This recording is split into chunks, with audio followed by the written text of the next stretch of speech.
मैं एक ऐसे पेरेंट्स से मिला और उनकी बात सुनने के बाद आई वॉज वेरी शॉक्ड। मैं बड़ा शॉक्ड हो गया कि जिनसे मैं मिला उनकी अभी फ़िलहाल जो एज होगा वो 70 प्लस, मतलब 71 72 कुछ ऐसा रहा होगा। और वो एक कॉलेज से लेक्चरर से रिटायर्ड हुए। वो मेरे पास बैठे हुए थे और उनकी मतलब फेस पर एक दर्द सा फील हुआ। मैं जब मैंने उनके फेस पर दर्द सा देखा तो मैं उनसे बात करने लगा नॉर्मली।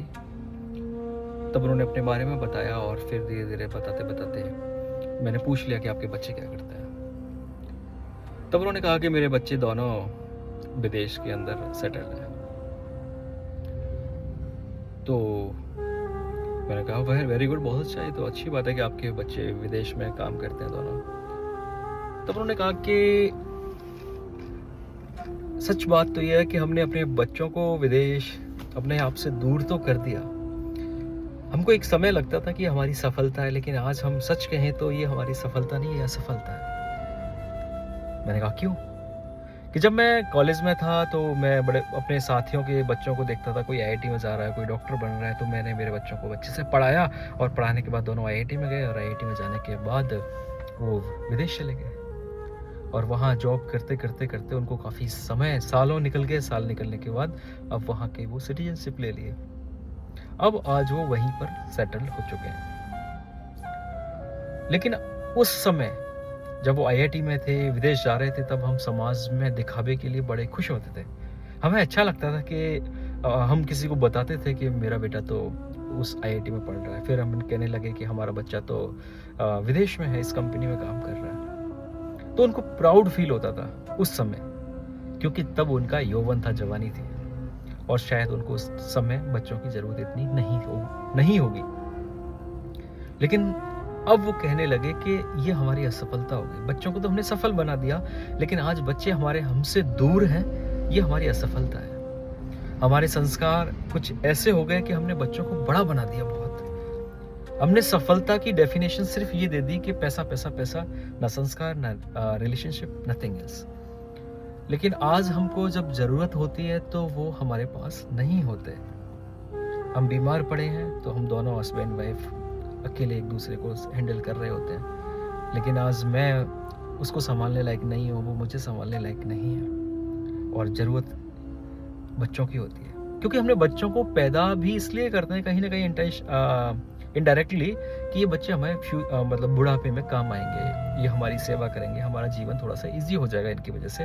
ऐसा हर पेरेंट्स सोच के बच्चों को पैदा करते हैं। लेकिन ऐसा हुआ कि बच्चे चले गए विदेश और उन्होंने सोचा कि ये एक वक्त के बाद तो आ ही जाएंगे, हमारे साथ रहेंगे। लेकिन आज वो वहाँ सेट हो गए, अपनी लाइफ में बिजी हो गए और उनसे जब बात करने का मन होता है तो वो कहते हैं कि मैं अभी थोड़ा बिजी हूँ, अपने काम में व्यस्त हूँ, मैं आपसे फ्री होके बात करता हूँ। लेकिन हम कभी कभी तो उनसे बात भी नहीं कर पाते। अब ये दर्द हमें कहीं ना कहीं दुख देता है, परेशान करता है कि ये हमने क्या अचीव करा, ये हमने क्या संस्कार दे दिए। हम किस समाज को दिखावे के लिए, किस समाज के अचीवमेंट के लिए ये सब करने लगे। या तो हमें अपने बच्चों के पास चला जाना चाहिए, या हमारे बच्चे कुछ समय के बाद हमारे पास आ जाने चाहिए। और ये बात सच है। इतना इंडिपेंडेंट लाइफ भारत में तो ठीक नहीं है, ऐसे संस्कार भारत में तो नहीं है। बच्चे माँ बाप की सेवा करते हैं, साथ में रहते हैं। अब इस बात को मैं क्यों कह रहा हूँ और क्यों आप तक पहुंचा रहा हूँ, यहाँ दो गलतियाँ होती है। कभी कभी गलती पेरेंट्स से हो जाती है और कभी कभी गलती बच्चों से हो जाती है। ये बात सच है कि ये परिवार, रिश्ते सब इसलिए बनाए जाते हैं कि एक दूसरे के सहयोग में, मतलब हर किसी एक दूसरे की दुख में, परेशानी में साथ रहें, बीमारी में साथ रहें। लेकिन वक्त के साथ जब लोग दूर चले जाते हैं तब ठीक नहीं लगता, दुख होता है। तो ये बात उन पेरेंट्स के लिए भी है कि वो अपने सामाजिक रिप्रेजेंटेशन के लिए, अपने व्यक्तित्व, सामाजिक छवि के लिए बच्चों के साथ कुछ ऐसे कदम उठा लेते हैं जहां उनकी, जब वो ऐसे कदम उठाते हैं पेरेंट्स, तो बच्चे उनसे दूर हो जाते हैं। चाहे वो किसी, ये बात विदेश नौकरी की नहीं है, शायद जनरल बात कर रहा हूँ मैं। और तब बच्चे उनसे दूर हो जाते हैं, उनके एटीट्यूड या उनकी ईगो की वजह से, सामाजिक ईगो की वजह से। और वो फिर लाइफ में बाद में बहुत पछताते हैं कि हमने ये हमारी जवानी के समय ऐसा डिसीजन लिया और बच्चे हमसे आज दूर चले गए। तो ये बात उन पेरेंट्स के लिए भी है कि समाज से पहले रिश्तों को अहमियत देना चाहिए, उनका बात को, उनकी भावनाओं को समझना बहुत ज़रूरी है। दूसरी बात अब दूसरी बात करें कि पेरेंट्स ने सब कुछ अच्छा किया। पेरेंट्स ने ये संस्कार दे दिए कि पैसा ही सब कुछ होता है, विदेश जाओ, सब कुछ कमाओ और पैसा, पैसा, पैसा यही सब कुछ है। संस्कार भूल गए कि माँ-बाप की सेवा, माँ-बाप के साथ रहना, समय वक़्त गुज़ारना, ये कोरोना में लोगों को समझ में आया। तो ये पेरेंट्स की भी ज़िम्मेदारी है कि बच्चों की भावनाओं को समझें, उनको ऐसे संस्कार भी दें कि पैसा जो बहुत ज़रूरी है, लेकिन उसके साथ में संस्कार, पारिवारिक जो रिलेशनशिप है, फैमिलीज़, वो बहुत अच्छे रखना बहुत ज़रूरी है। समाज से पहले परिवार की वैल्यू देना बहुत ज़्यादा ज़रूरी समझता हूँ मैं। और इसी के साथ बच्चों की ज़िम्मेदारी ये बनती है कि वो पेरेंट्स का ख़्याल रखें, उनके साथ रहें, कोशिश करें कि वक़्त दें, क्योंकि एक समय के बाद जब एज ऑफ 60 हम लोग जनरली भारत में तो ऐसा होता है कि सरकार 60 के बाद रिटायर कर देती है और कोई जॉब कर रहा है तो वो भी पहले रिटायर हो जाता है।